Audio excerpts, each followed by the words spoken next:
Sahabat DKP, senang dapat kembali jumpa dengan Anda dalam acara Gema Kasih Indonesia. Saya Pendeta Arisa Rosa, pemandu percakapan kita dalam acara ini. Ini sebuah acara untuk membahas isu-isu tertentu di tengah-tengah masyarakat, dilihat dari perspektif iman Kristen atau membahas pokok-pokok penting dari ajaran gereja, supaya dengan demikian kita semakin dapat merespons situasi dengan semakin bertanggung jawab dan gereja boleh semakin relevan dan bermakna bagi dunia. Dalam episode kali ini kita bicara mengenai menjadi jemaat publik. Ya, menjadi jemaat, sebuah topik yang barangkali belum terlalu umum di kalangan anggota jemaat, walaupun di kalangan para teolog ini sudah menjadi pembicaraan yang sangat hangat. Dan untuk membicarakan ini, kita setelah kedatangan seorang narasumber, Bapak Pendeta Hariman Patianakota, kandidat doktor dari STFT Jakarta. Selamat datang Pak Hariman. Terima kasih Pak Rosa. Apa kabar nih? Puji Tuhan, sehat-sehat Pak Lianus. Pak Hariman ini adalah pendeta dari GKP, Gereja Kristen Pasundan, yang ditugaskan menjadi pendeta di Universitas Kristen Maranatha. Ya, beliau sedang menunggu ujian mempertahankan disertasi ya? Ya, betul. Ya, kita doakan supaya beliau dapat menyelesaikan itu dengan sukses. Amin, ya. Mohon doanya. Ya. Pak Hariman, saya mulai dengan pertanyaan sederhana untuk menjelaskan dulu tentang topik kita. Kita akan bicara mengenai menjadi jemaat publik. Ya. Apa sih yang dimaksud dengan sebelah ruang publik itu, Pak? Supaya nanti kalau membahas jemaat publik, kita punya pemahaman yang mendasar tentang apa itu ruang publik. Iya, ruang publik adalah ruang interaktif antar warga. Di situ orang bisa menampakkan dirinya. Karena itu misalnya Hannah Arendt bilang bahwa ruang publik itu adalah ruang penampakan. Orang berinteraksi, orang menyatakan pendapatnya dengan berbicara, orang bertindak. Dan di dalam ruang publik itu ada kebebasan, ada kesetaraan, ada pluralitas di sana. Jadi itu ruang yang bukan sekedar ruang fisik seperti lapangan begitu ya, lalu kita kumpul bersama. Ruang publik itu melampaui ruang yang fisikal. Di sana ada interaksi antar warga dan bahkan terjadi diskursus diskursus warga untuk bagaimana membawa kehidupan bersama ya yang plural ke arah yang lebih baik, menciptakan bonum comune. Apakah kata kuncinya untuk apakah interaksi menjadi semacam kata kunci daripada ruangan begitu? Kalau kita bilang ruang pun ke ruang publik kan, tapi bukan tempat, tapi interaksinya kayak yang menjadi penandanya begitu? Iya, ruang komunikatif. Ya. Oke. Interaksi komunikatif antar warga. Apa sih yang biasa kan tadi ada apa yang biasa dipertukarkan, apa yang biasanya terjadi di tengah-tengah ruang publik itu, Pak? Macam-macam yang dipertukarkan.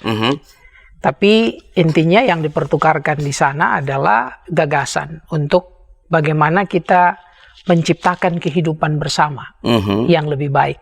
Bisa dilihat dari aspek hukum, ya, kehidupan sosial, ekonomi. Jadi dalam ruang publik itu kita juga bisa melihat katakanlah semacam sub-sub ruang publik ya.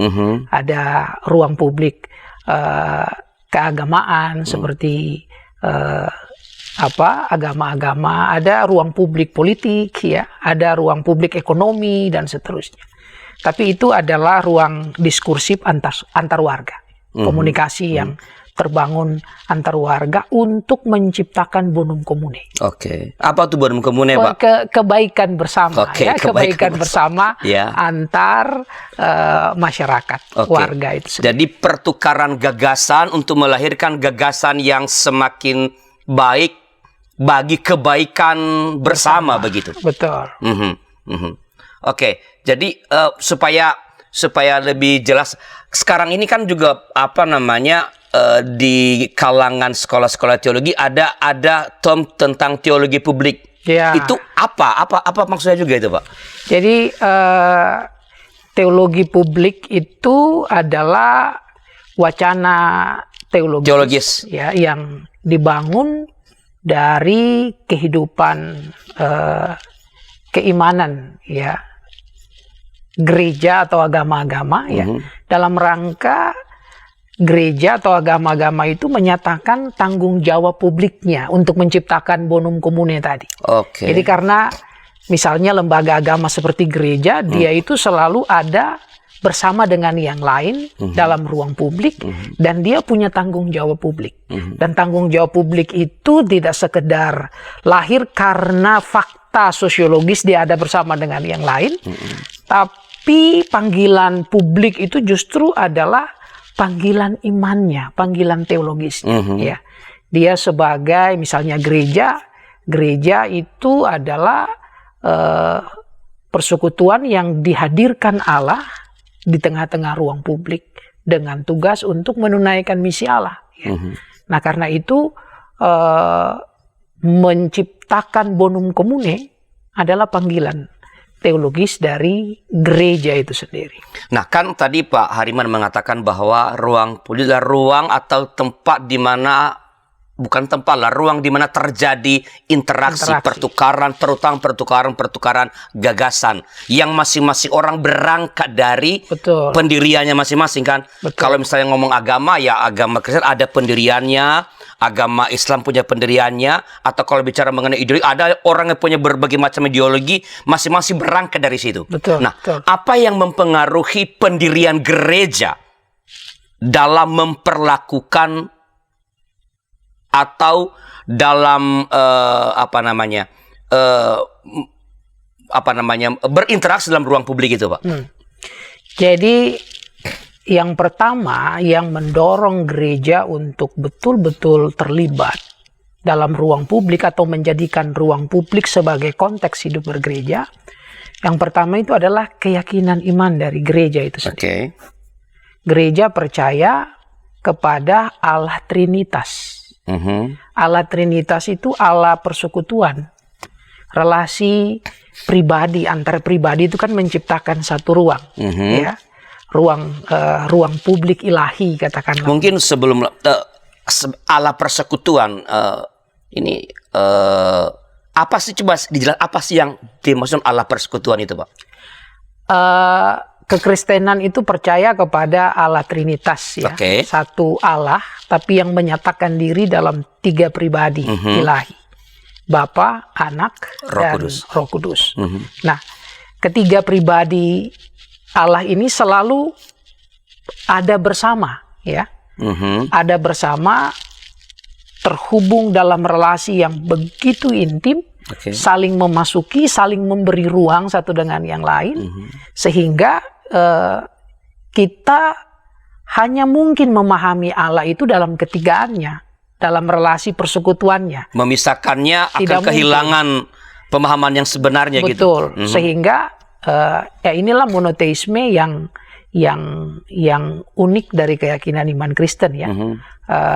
Monoteisme yang trinitaris, perikoresis, ya, kalau pakai istilah teknis teologis yang hari-hari ini marak dibicarakan. Menari, ya, menari bersama 3 pribadi ini menari bersama sedemikian rupa saling memberi ruang sehingga 3 ini memang terlihat satu. Nah, ini cara Allah membatasi dirinya untuk menyatakan diri kepada manusia, dan tidak mungkin kita akan mengenal Allah di luar kategori persekutuan tadi. Nah, Allah persekutuan ini ternyata nggak hanya menciptakan persekutuan di dalam dirinya, ya, sebagai alat, tapi dia juga membuka diri untuk merangkul dunia di dalamnya gereja. Untuk apa? Untuk menari bersama, dan itu kita ungkapkan di dalam panggilan gereja menunaikan misi Allah, ya, menunaikan misi Allah di dalam dan bagi dunia itu sendiri. Nah, karena itu yang pertama kalau tadi ditanyakan apa sih yang mendorong gereja, ya, satu keyakinan kepada Allah Trinitas yang memang berwatak publik. Yang kedua, gereja itu karena diciptakan oleh Allah yang berwatak publik, gereja itu juga punya watak publik, ya. Kalau tidak, ia kehilangan relasinya dengan sang Allah yang berwatak publik itu. Dengan Allah, kehilangan juga relasinya dengan dunia, dengan sesama, dan kalau pinjam istilah Eka, ya menjadi irrelevan dan insignifikan, ya. Jadi kalau gereja tidak hadir di ruang publik, ia bukan gereja begitu. Persis. Bisa kita katakan seperti itu. Lalu tadi kan bisa lebih dijelaskan dikit, Pak. Kan Allah Trinitas itu Allah persekutuan yang saling berkarya bersama, menari bersama, dan di situ ada ruang. Lalu tadi kan Pak Hariman mengatakan bukan hanya antar ketiga pribadi Allah itu saling memberi ruang, tetapi juga memberi ruang bagi dunia untuk terlibat. Bisa lebih dieksplorasi. Nah, ini kalau saya pinjam istilah dari Pak Pendeta Joas Adi Prasetya, ya. Dia menyebutnya reality perikoresis.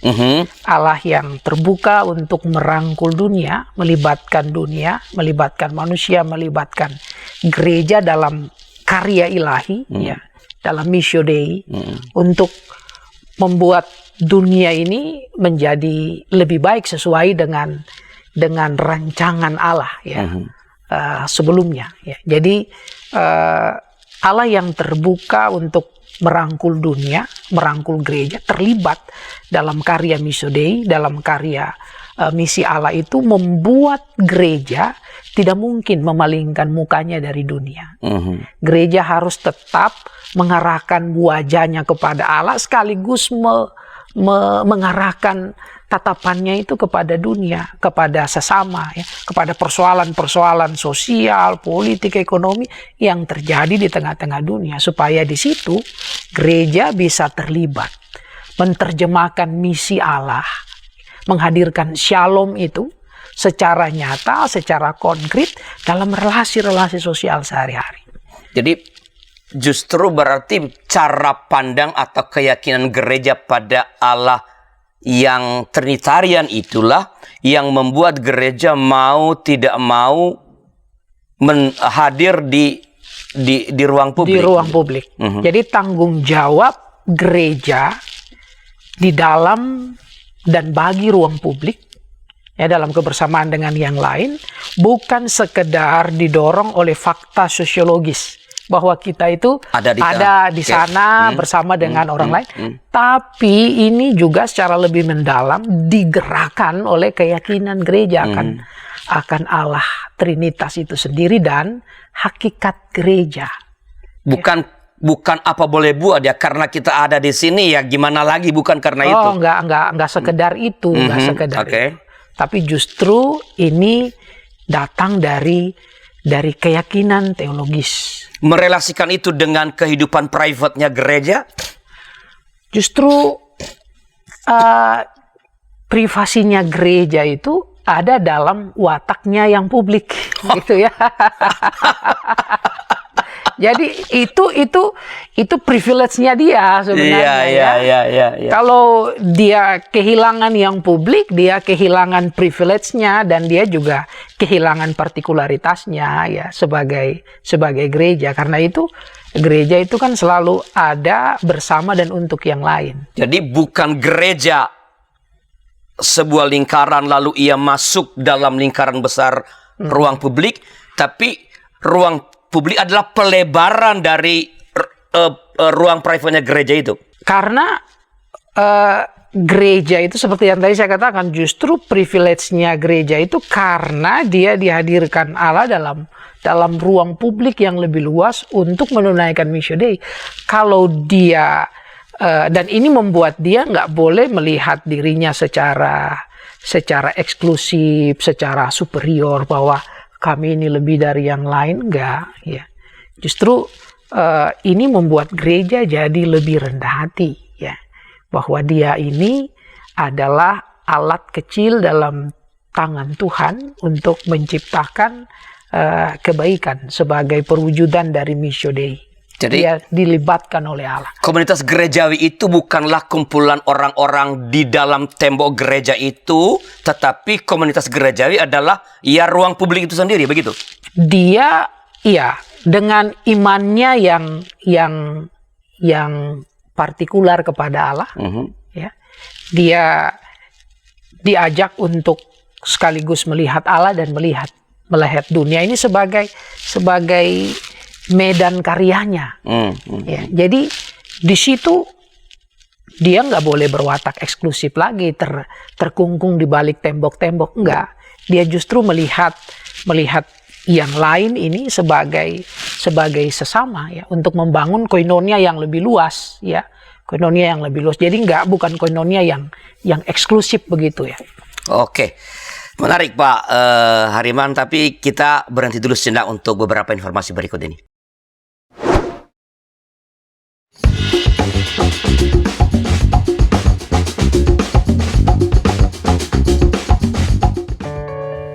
Sahabat, YKB GKI TV menayangkan program baru yaitu Balada, bedah lagu dan aransemen di channel Bedah Lagu. Program ini tayang secara premier 2 minggu sekali setiap hari Sabtu jam 8 malam. Jangan lupa like, subscribe, dan bagikan kepada sebanyak mungkin orang. Tuhan memberkati.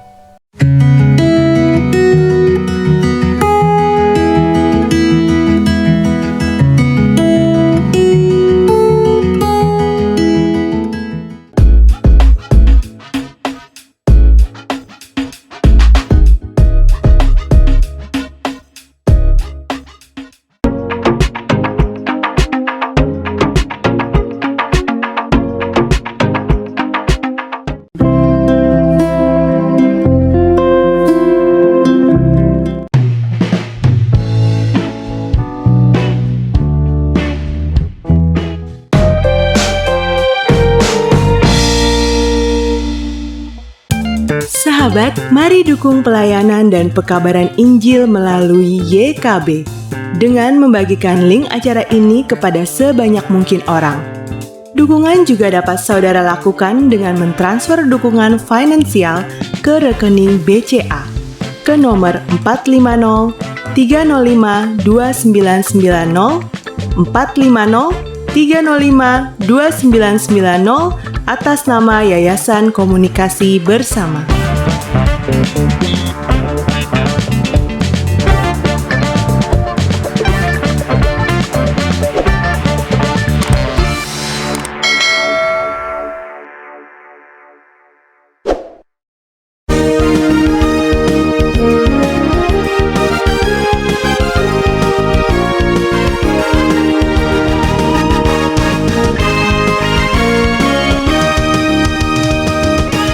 Terima kasih masih bersama dengan kami dalam acara Gema Kasih Indonesia di kanal YouTube YKB GKI TV. Saya Pendeta Haris Larosa, pemandu percakapan kita. Kita sedang berbincang tentang menjadi jemaat publik dengan narasumber kita, Bapak Pendeta Hariman Patiana Kota, kandidat doktor dari STFT Jakarta. Pak Hariman, tadi di segmen pertama kita udah bicara mengenai apa itu ya relasi dengan dunia, tapi saya masih agak penasaran nih Pak. Ya, kalau bagaimana lalu merelasikan atau di mana letak keunikan komunitas gerejawi dalam tanda kutip nih? Kan tadi kan Pak Hariman tidak boleh berwatak eksklusif, tapi kan bukankah memang gereja itu juga ada sekumpulan orang-orang tertentu? Di mana letak keunikannya kalau begitu, Pak? Keunikan gereja itu terletak pada pusatnya. Apa pusatnya? Oke. Pusatnya adalah keyakinan kepada Allah itu sendiri yang dikenal dalam Kristus Yesus ya, yang berkarya terus-menerus memperbarui dunia dalam kuasa Roh Kudus, Allah Trinitas. Ini yang menjadi pusat gereja, dan ini yang memberikan kepada gereja eksklusivitas ya, keunikan, identitas diri yang unik itu di situ. Nah, Allah Trinitas, keyakinan kita kepada Allah Trinitas, ini yang membuat gereja menjadi unik. Tetapi bukan berarti lalu gereja itu terpisah. Justru di dalam keunikan relasi dengan Tuhan ini, dengan Allah Trinitas ini, Allah Trinitas selalu membawa gereja dalam ruang publik yang majemuk, dan disitulah gereja menjadi gereja in relation, tidak hanya dengan Allah Trinitas, tapi juga dengan sesama yang lain yang berbeda. Nah, karena itu saya kira disinilah letak partikularitas ya, sifat yang unik dari gereja, tapi sekaligus ada watak yang inklusif dari gereja. Jadi dia eksklusif sekaligus inklusif. Nah ini kita nggak bisa melepas pisahkan itu dari yang lain. Sangat menarik ya. Jadi artinya sebenarnya eksklusivitas gereja itu dalam kaitan imannya kepada Allah Trinitas justru terperlihatkan atau tertegaskan dalam watak inklusifnya justru. Betul. Begitu ya kehilangan watak inklusifnya, maka eksklusivitas menjadi hilang malah. Betul. Keunikannya menjadi hilang ketika dia kehilangan watak inklusivitas. Menarik walaupun tidak mudah dicerna. Iya, itu jadi karena begini, saya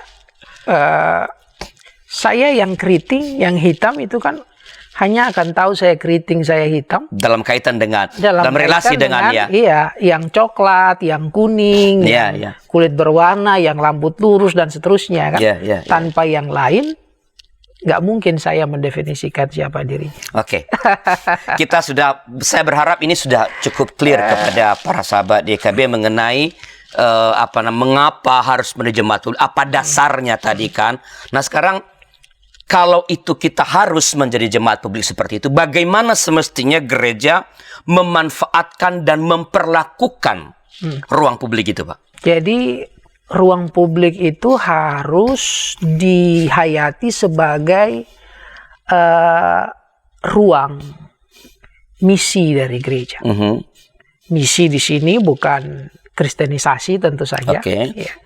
Tapi misi di sini adalah bahwa gereja mesti melihat ruang publik itu sebagai tempat di mana ia berkarya bersama dengan Allah ya, untuk menciptakan kebaikan bersama bagi dunia ya, kesejahteraan, keadilan. Kalau WCC kan menerjemahkan misi Allah itu sebagai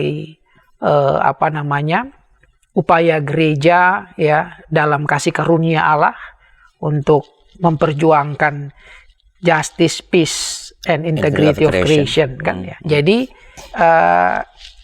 ruang publik adalah ruang untuk gereja bersama-sama dalam kasih karunia Allah memperjuangkan keadilan, perdamaian dan keutuhan ciptaan ya. Itu yang menurut saya gereja harus memandang ruang publik secara demikian. Nah, dengan demikian ada konsekuensinya. Konsekuensinya apa? Gereja sudah mesti tidak boleh terfokus hanya pada kegiatan-kegiatan yang ritualistik. Ya, selama ini kan banyak gereja yang menghabiskan banyak waktu, banyak anggaran untuk kegiatan-kegiatan ritual, seakan-akan sudah semakin banyak ritual yang dilakukan di gereja dari Senin sampai Senin, lalu di situ kita sudah menjadi gereja. Padahal ada banyak sekali persoalan-persoalan sosial ya yang juga harus mendapat perhatian. Jadi kita mesti bergeser dari ibadat yang sifatnya ritualistik kepada ibadat yang sifatnya sosial. Nyatakan kepedulian kepada persoalan-persoalan sosial yang dihadapi oleh gereja dan umat lain ya, masyarakat secara lebih luas dalam ruang publik tertentu. Tadi kan pada segmen pertama kan Pak Hariman mengatakan bahwa yang terjadi adalah bagaimana di ruang bagaimana terjadinya interaksi gagasan-gagasan untuk melahirkan atau berdaya guna bagi kebaikan bersama. Betul. Nah, bagaimana gereja bagaimana gereja bisa berkontribusikan? Saya nggak mengerti ideologi. Ada kan berbagai macam hal yang ingin dikontribusikan oleh setiap elemen yang berinteraksi di ruang publik itu. Betul. Ya. Di samping itu kan ada konteks dengan masalah sosial, politik, ideologinya juga. Nah, bagaimanakah gereja atau apa yang perlu dilakukan gereja supaya dia bisa terlibat dan pada akhirnya berkontribusi di dalam interaksi gagasan-gagasan itu, Pak? Yang pertama, gereja itu dia harus mampu menerjemahkan misinya ya ke dalam konteks real yang dia hadapi. Kan dalam ruang publik yang majemuk, masing-masing agama akan datang kan, didorong oleh ideologi atau teologi tertentu, lalu mereka berkiprah dalam satu ruang publik.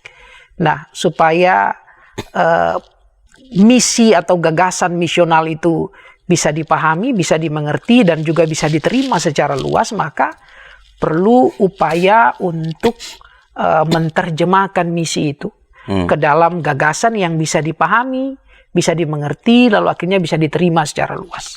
Makanya tadi saya katakan bahwa misi kita itu apa? Kalau kita mau menerjemahkan misi Allah, misi keselamatan itu tidak lain dan tidak bukan adalah upaya untuk menciptakan bonum commune, kebaikan bersama, ya, dalam upaya untuk menciptakan keadilan, perdamaian, ya, keutuhan ciptaan, seterusnya itu kita lakukan, ya, dalam kebersamaan dengan yang lain. Kalau itu kan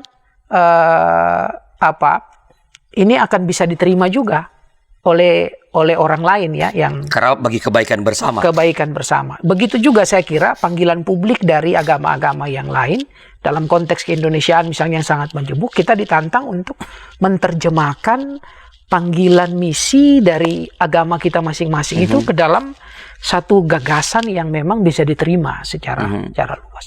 Itu yang pertama. Yang kedua, menurut saya memang itu hanya mungkin juga ketika gereja itu atau lembaga-lembaga keagamaan mampu membina dan membangun relasi, ya, bersama dengan yang lain. Karena relasi antar yang berelasi itu. betul, karena ya gereja ini kan hanya salah satu, ya, di antara yang banyak, salah satu pemain di antara banyak pemain yang lain, ya. Kalau kita maknai ini dalam kerangka misi Allah, ya, Allah bisa memakai apa saja, siapa saja, ya. Nah, gereja ini hanya salah satu. Nah, gereja perlu yang lain, ya, untuk berkarya bersama menciptakan kebaikan bersama. Jadi selain gereja itu dia harus bisa menerjemahkan misi Allah, ya, ke dalam gagasan-gagasan yang relevan dengan konteksnya, gereja juga diajak untuk bisa membangun relasi, ya, komunikasi dengan yang lain. Gitu. Nah, kan dari penjelasan Pak Hariman ini kan menjadi sangat jelas bahwa konteks menjadi sangat penting. Betul. Ya, jadi bagaimana misi Allah tadi itu, yang jadi misi gereja itu diterjemahkan dalam konteks. Nah, apa yang perlu dilakukan, Pak, supaya gini, kan yang terjadi di tengah-tengah di ruang publik kan ada begitu banyak, itu ada macam hal, ya, ada berkelin dan berbagai macam persoalan. Apa yang perlu dilakukan supaya jangan salah baca konteks nih, Pak, sehingga penerjemahannya jadi nggak relevan. Dia terjemahkan misi, tetapi tidak relevan karena salah membaca konteks. Bagaimana supaya jangan salah membaca konteks? Jadi kalau dalam konteks gereja memang mau nggak mau, ya, kita di gereja itu harus juga berlatih. Kalau di luar sana ada istilah ansos, ya, analisis sosial. Ya.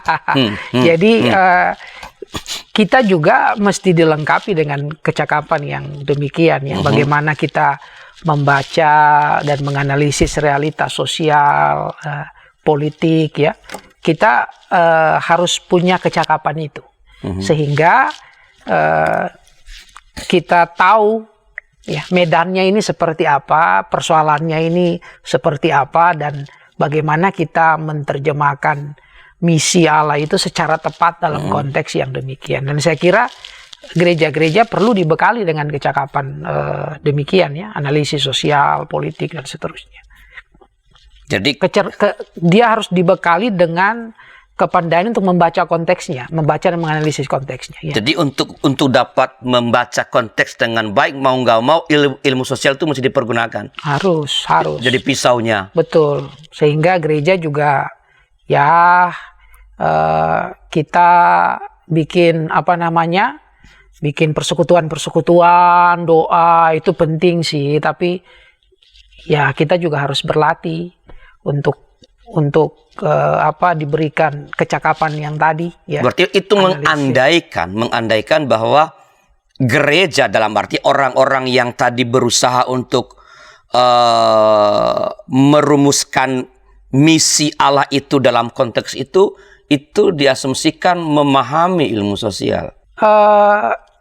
bisa kita sebut demikian. Dan sebenarnya gereja nggak kekurangan resourcesnya sebenarnya. Banyak ya. Banyak gitu. Kenapa? Karena gereja itu punya warga jemaat. Dan warga jemaat itu punya beragam profesi. Masalahnya adalah hari-hari ini gereja kurang memberdayakan mereka. Semua itu serba pendeta sentris ya. Yang ya pendeta bukan cuman ya. Ada juga belajar ilmu yang lain. Tapi ini mengajak kita untuk mengkaryakan warga jemaat kita. Gitu, yang memang punya kemampuan. Saya yakin dan percaya bahwa warga jemaat kita itu punya karisma, ya, punya karunia, ilmu, pengetahuan, macam-macam yang dikaruniakan oleh Allah.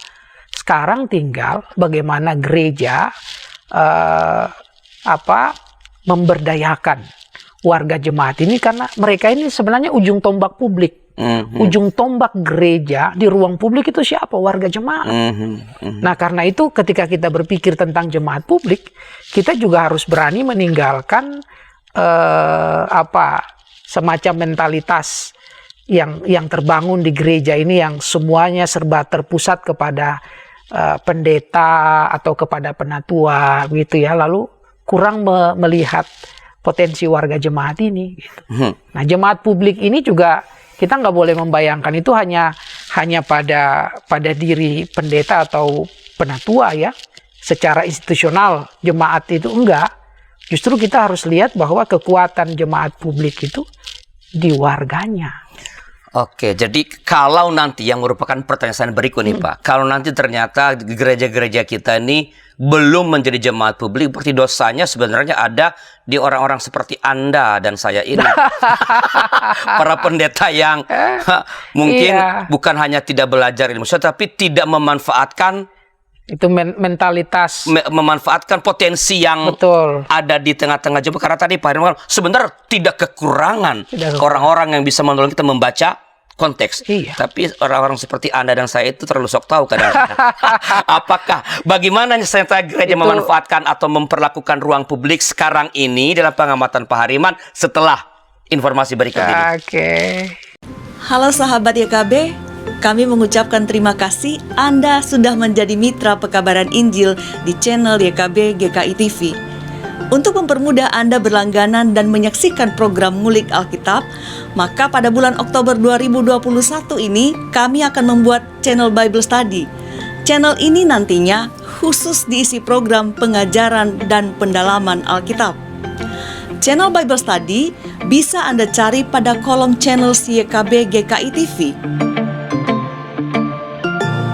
Diingat ya sahabat, per Oktober 2021, Ngulik Alkitab tayang setiap Selasa pukul 8 malam di channel Bible Study. So, jangan lupa subscribe dan tekan tanda lonceng untuk mendapatkan informasi terbaru seputar program Ngulik Alkitab di channel Bible Study.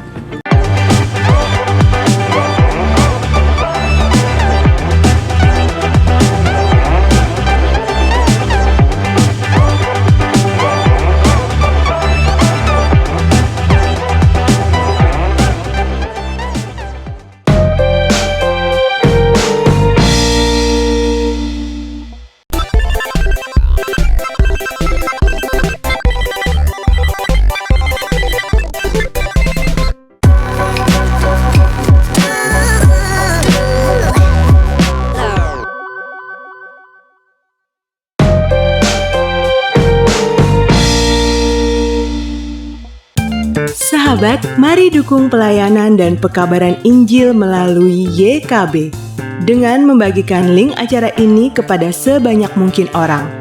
Dukungan juga dapat saudara lakukan dengan mentransfer dukungan finansial ke rekening BCA ke nomor 450 305 2990 450 305 2990 atas nama Yayasan Komunikasi Bersama.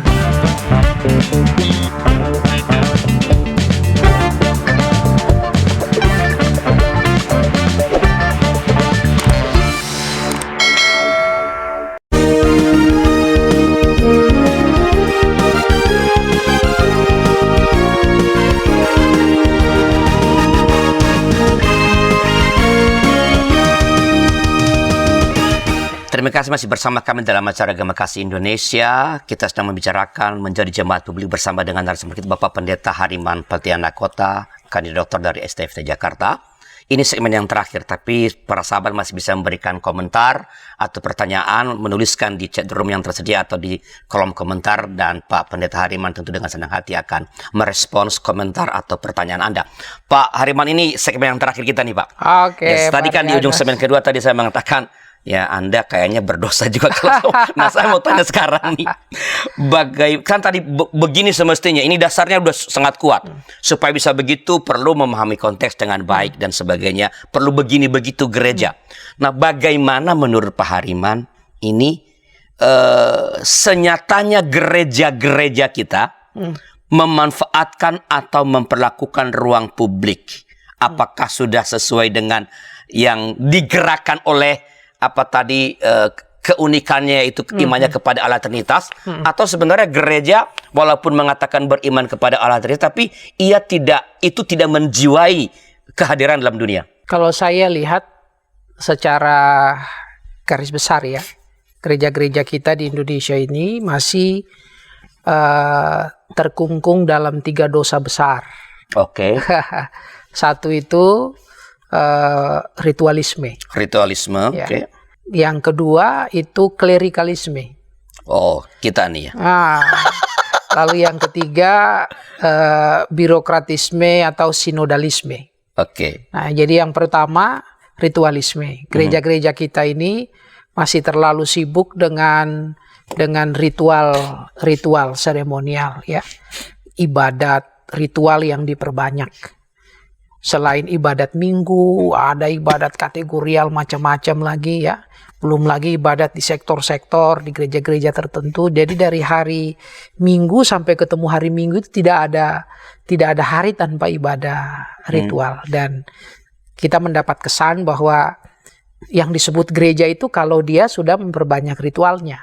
Ya, padahal itu kan ini yang salah satu dosa gereja. Yang kedua, klerikalisme. Gereja itu banyak terpusat hanya kepada pelayan-pelayan tabisan ya, pendeta ya, penatua, bahkan di gereja-gereja tertentu pendeta sentris sekali ya. Dan akhirnya apa yang terabaikan itu adalah warga jemaatnya. Warga jemaat yang tadi saya katakan bahwa sebenarnya mereka ini adalah ujung tombak pelayanan gereja dalam ruang publik ya. Tapi gereja selama ini tidak memfasilitasi mereka untuk bisa berkarya dalam ruang publik dengan lebih baik ya. Tidak memakai ilmu yang mereka punya ya, hanya pakai persembahan mereka saja, minta proposal, ngasih persembahan begitu, tapi nggak lihat bahwa ilmu yang mereka punya itu jauh lebih penting untuk mengembangkan karya-karya ministerial gereja, karya-karya pelayanan gereja. Jadi yang dihimpun itu hanya persembahannya, bukan idenya, bukan gagasannya, bukan relasi yang mereka punya untuk kemudian gereja bisa berkarya dengan lebih baik. Nah itu karena klerikalisme itu yang dosa gereja. Lalu yang ketiga itu sinodalisme. Nah ini birokratisme dalam kehidupan gereja yang semua itu serba terpusat ke sinode. Bahkan di gereja-gereja tertentu kita lihat kalau visi misi yang sudah ditetapkan secara sinodal itu mutlak harus menjadi visi misi jemaat juga. Padahal kita tahu setiap jemaat itu punya konteks yang berbeda ya. Tapi ada semacam upaya penyeragaman ya. Nah ini akhirnya membuat gereja lost contact dengan konteksnya ya. Jadi visi misi itu menjadi sesuatu yang indah saja tertulis ya, tapi tidak bisa untuk diterapkan. Kenapa? Karena bisa jadi itu tidak sesuai dengan konteks mereka ya. Jadi ini tiga dosa besar. Apakah dengan ini Pak Hariman mengatakan, saya mau mengutip Pak almarhum Eka Dharma Putra, bahwa gereja-gereja kita ini menjadi gemuk tapi tidak sehat sebenarnya? Persis ya. Kita karena memperbanyak kegiatan, banyak gedung gereja diperbesar ya. Gedung gereja semakin banyak, menjadi gemuk tapi tidak sehat begitu. Lalu akhir tahun bisa mendeklarasikan kami punya saldo sekian gitu ya. Semakin banyak saldo semakin sukses. Nah inilah dosa besar dari gereja yang kemudian kalau mengutip Pak Eka itu ya gereja menjadi irrelevan dan insignifikan ya. Tadi sedikit tentang ini Pak. Sekedar membela diri sedikit, kita membela diri kaum klerikal ini. Saya pernah membaca sebuah buku begini, bahwa umat yang punya keahlian tertentu secara dengan sendirinya meninggalkan keahliannya di pintu masuk gereja ketika mereka masuk dalam ruang gereja. Jadi orang-orang, jadi bukan karena pendetanya tidak, kaum klerik itu tidak memanfaat, tapi memang umat yang punya keahlian itu begitu masuk gereja, mereka berpura-pura jadi orang rohani sekali, sehingga merasa tidak cocok kalau ilmu, dalam tanda kutip, ilmu duniawi mereka itu dimanfaatkan. Komentar Anda? Mungkin karena itu bisa terjadi justru karena pemahaman tentang gereja yang dibangun selama ini ya begitu. Berarti bahwa, tetap aja yang berdosanya? Iya, karena dia bisa berpikir begitu mungkin karena yang selama ini yang dikatakan gereja itu kalau kita doa saja, kita baca Alkitab, kita ngurus hal-hal yang rohani saja ya. Yang lain itu dipandang duniawi. Nah ini logika sesat yang membuat gereja-gereja kita itu irrelevan dan insignifikan. Logika apa? Yang mempertentangkan antara yang rohani dengan yang duniawi. Jadi sehingga warga jemaat yang mumpuni dalam ilmu tertentu, ketika dia datang ke gereja, sampai di pintu gereja, ilmunya itu ditanggalkan. Kenapa? Karena dianggap duniawi. Yang harus masuk ini yang rohani saja gitu. Tapi ironisnya, kalau dia masuk dengan uang persembahan diterima. Jadi warga jemaat yang punya kapasitas dengan ilmu tertentu itu justru ditinggalkan, padahal itu sangat berguna dalam rangka gereja membangun ruang publik ya bersama-sama dengan warganya. Oke, sebutlah Pak Hariman bahwa jemaat-jemaat kita tidak semua barangkali betul. Tidak semua gagal atau bukan gagal lah, belum menjadi jemaat publik yang sebenar-benarnya. Ya, oke. Itu baik untuk pengakuan dosa ya, supaya kita bisa melangkah. Nah, justru saya ingin melangkah Pak. Kalau begitu, di tengah kondisi jemaat-jemaat kita yang seperti ini, dan bahwa menjadi jemaat publik itu adalah sesuatu yang lahir dari dalam diri gereja sendiri, bukan karena kita ada dalam dunia. Betul. Tetapi itu memang begitulah seharusnya gereja. Nah, apa yang perlu kita lakukan supaya yang seharusnya itu melihat kondisi kita sekarang ini, itu gereja ini bisa benar-benar menjadi jemaat publik? Iya. Betul. Jadi saya setuju Pak Arlianus bahwa kalau kita mengatakan hal yang dalam tanda petik buruk tadi ya tentang gereja kita, sebenarnya itu adalah cara untuk kita mendiagnosa apa yang menjadi sakit kita, dan kita mesti sehatkan gereja kita ya. Panggilan kita kan sebenarnya itu supaya menjadi gereja yang sehat, gereja yang bisa hadir secara relevan, signifikan dalam ruang publik. Nah, apa yang harus dilakukan? Tadi kalau saya katakan ada, sebutlah unholy trinity ya. Ada 3 dosa yang tadi ya. Yang pertama tadi ada ritualisme. Maka obatnya apa sekarang? Obatnya menurut saya, yuk mari kita itu memahami bahwa gereja itu dipanggil untuk menunaikan misi secara holistik. Ya. Nah, kalau gereja memahami misi secara holistik, maka dia tidak hanya harus memperbanyak ritual-ritual, ibadat ritualnya ya, tapi dia juga harus bergiat dalam ibadat sosial, sehingga misi yang gereja emban itu mampu diterjemahkan secara holistik dalam kehidupan. Ya. Itu yang pertama. Yang kedua, bertolak dari kecenderungan gereja yang klerikalisme tadi.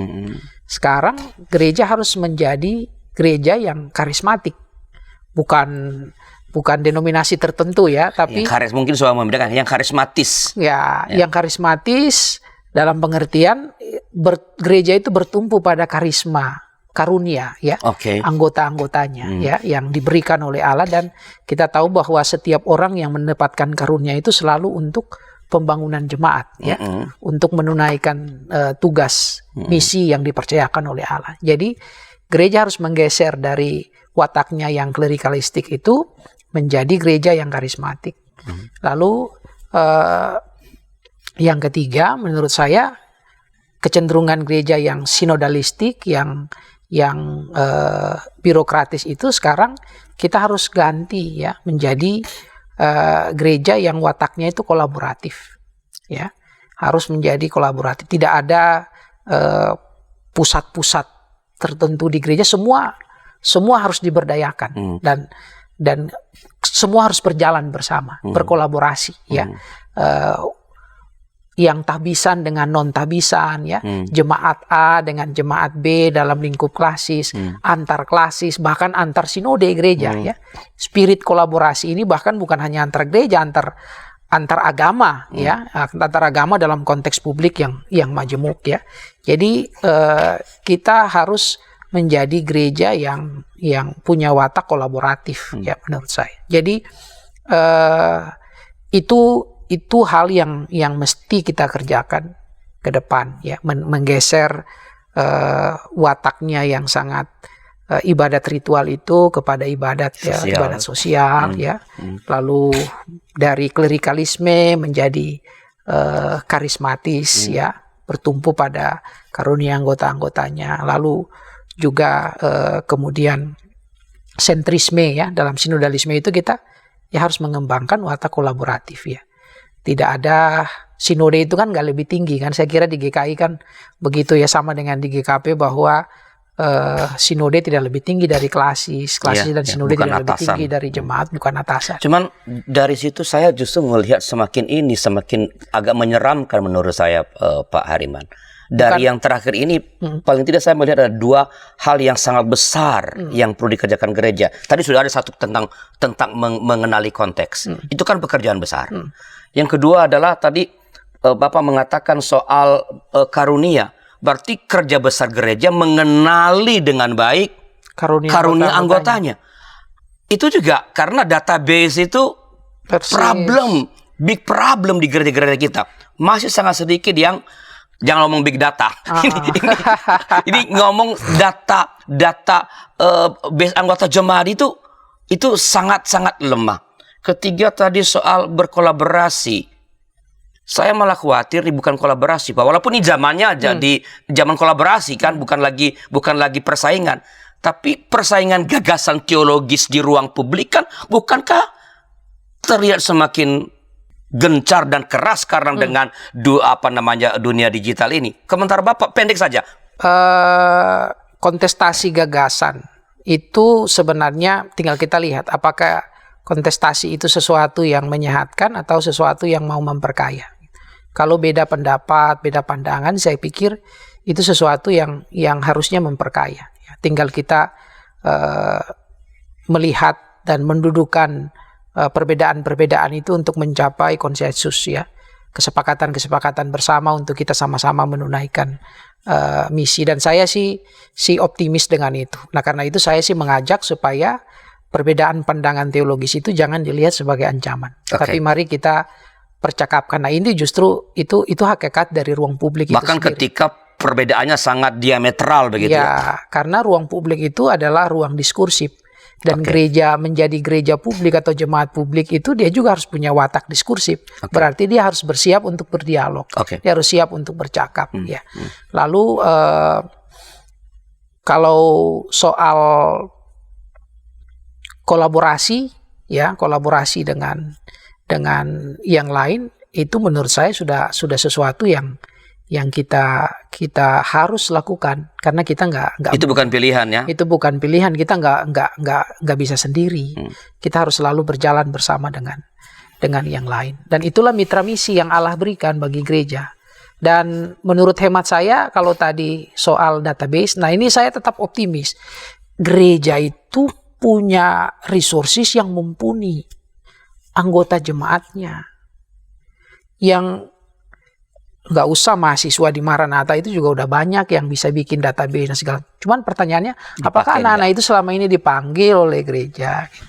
Kita setiap minggu ada warta keuangan, tapi ada nggak warta tentang SDM kita? Yang masuk ke universitas ini ada berapa, yang lahir berapa, yang ya harusnya warta SDM yang kita tingkatkan, bukan hanya warta keuangan ya, tapi warta SDM-nya yang perlu dipertanggungjawabkan. Yang perlu Keuangan perlu dipertanggungjawabkan, tetapi yang lain juga perlu dipertanggungjawabkan. Dan manusia, karena manusianya itu yang perlu, dan saya optimis dengan itu. Kenapa? Karena cek aja lah, hampir semua jemaat anak-anak kita itu ada yang kuliah di sana dan itu bisa diberdayakan ya. Ya, baik Pak Hariman, ini sangat menarik ya. Walaupun masih ada beberapa pertanyaan saya, tapi waktu kita terbatas. Ini sebelum mengakhiri percakapan kita ini, apakah ada sebuah semacam pesan pastoral kepada para sahabat YKB berkaitan dengan pokok percakapan kita menjadi jemaat publik? Silakan Pak. Terima kasih Pak Rianus dan teman-teman pemirsa ya YKB GKI TV dimanapun. Topik hari ini tentang jemaat publik itu sesuatu yang menantang kita, sekaligus mendorong kita untuk mewujudkan apa yang saya sebut sebagai DNA, hakikat jati diri kita, bahwa menjadi jemaat itu dia harus selalu terarah kepada Allah dan terarah kepada sesama, kepada publik yang lebih luas. Nah, karena itu sebenarnya ketika kita menunaikan panggilan kita, misi kita sebagai gereja di ruang publik, itu kita sedang menyelaraskan diri kita dengan DNA kita. Jadi panggilan menjadi jemaat publik adalah panggilan untuk menjadi gereja itu sendiri. Mari kita menjadi gereja yang peduli dengan ruang publik kita. Baik Pak Hariman, terima kasih. Dan sahabat, terima kasih atas perhatian Anda. Ada banyak hal yang sudah disampaikan oleh Pak Hariman pada gigi kita. Mari bersama-sama mulai bergerak menjadi jemaat publik, karena itulah hakikat gereja sebagaimana Pak Hariman tadi sudah menjelaskan. Dan bila ada masukan-masukan, silakan kirimkan ke kami melalui nomor 0812-8188-9191. Sekali lagi terima kasih dan sampai jumpa pada episode yang akan datang. Tuhan memberkati.